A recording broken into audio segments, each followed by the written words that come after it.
The pistol presses against the base of your skull before you even finish closing the car door. Cold metal, steady, unhurried.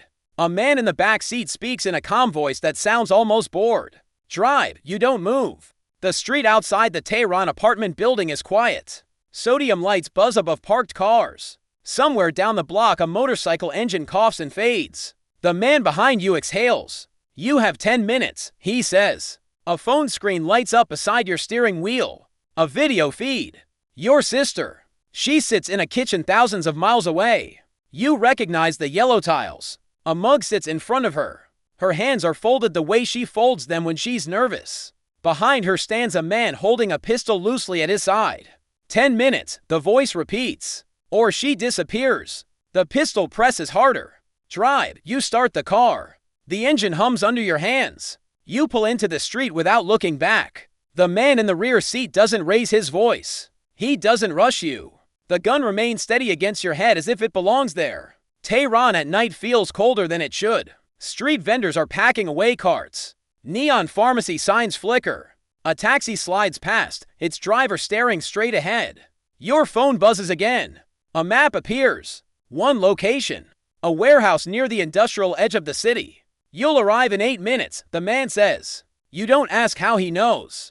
You already understand something worse than the gun. He knows who you are. The warehouse smells like oil and dust. The metal door groans when it opens. Yellow lights hang from wires overhead.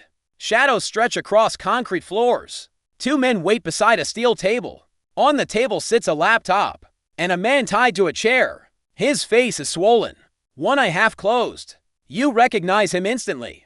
An informant. Someone you met 3 weeks ago in a cafe that smelled like cardamom and burnt coffee. You stop walking. The man behind you nudges the gun against your spine. Keep moving. Your sister's video feed still plays on the phone in your pocket. You can hear the faint clink of a spoon against ceramic. She's still alive for now. The laptop screen turns toward you. Satellite photos, documents, faces, people you recognize, contacts, safe houses. Your world laid out in quiet rectangles. You confirm, the comm voice says behind you. Or your sister dies. You stare at the screen. Your throat feels dry. The man tied to the chair slowly raises his head. Blood runs from his nose. His eyes find yours. Recognition. Then something worse. Understanding. He knows what this means. You say nothing. The gun presses harder. The man behind you speaks again. 10 seconds. The laptop screen glows brighter. Your sister's video feed continues. She reaches for the mug. Takes a sip. Still unaware. You nod once. The man in the chair closes his eyes. The shot happens behind you. Short. Clean. You don't turn around. The body falls. A chair leg scrapes across concrete. Someone drags it away. Your hands stay on the laptop keyboard. You keep confirming names. Hours pass inside the warehouse. You don't know how many. The air smells like gun oil and dust and something metallic that never fully leaves your nose. Each name you confirm tightens something around your ribs. Each file you open widens the room. More people. More locations. More pieces of a system you thought was hidden. The men around you speak quietly. No shouting, no anger. Just calm adjustments, orders, phones ringing. The machine moving. Outside, trucks begin arriving. Engines rumble. Doors slam. You understand the scale only when you see the first convoy of black vehicles roll into the yard. This isn't a local trap. You're standing inside something much bigger. Your sister's video feed remains on the phone beside you. The man behind her changes. Another replaces him. Then another. They rotate. Professional. Patient. A reminder. You belong to this moment now. The next location is across the city. You ride in the back of a van with no windows. The air inside smells like rubber and stale cigarettes. A dim light flickers overhead. 2 men sit across from you. Neither speaks. One scrolls through messages on his phone. The other watches you. Your hands aren't tied. They don't need to be. The building you enter this time is cleaner. White walls. Security cameras. A hallway that echoes with footsteps. You pass through a room filled with screens. Satellite feeds. City cameras. Traffic grids. Maps layered with blinking markers. You feel the size of it. The network. Not just criminals. Not just spies. Something deeper. A war you didn't know you were inside. They bring you to a glass room. Inside sits a man in a gray suit, older, calm. His fingers rest lightly on a folder. Sit, he says. You do.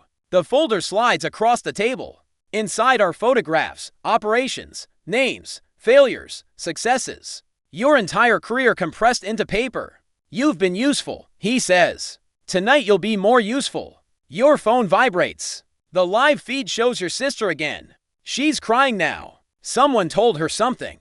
The man in the suit closes the folder. You're going to make a call. The call lasts 20 seconds. Your voice stays steady.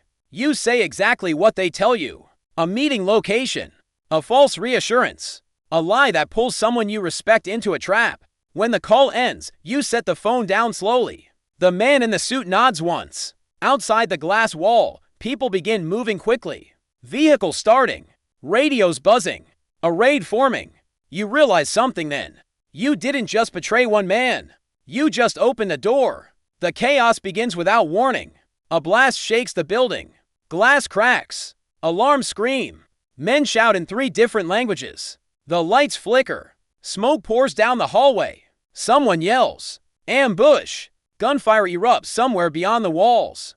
The comm system fractures instantly. Your guards rush past the door. The man in the gray suit stands abruptly. Another explosion rattles the ceiling.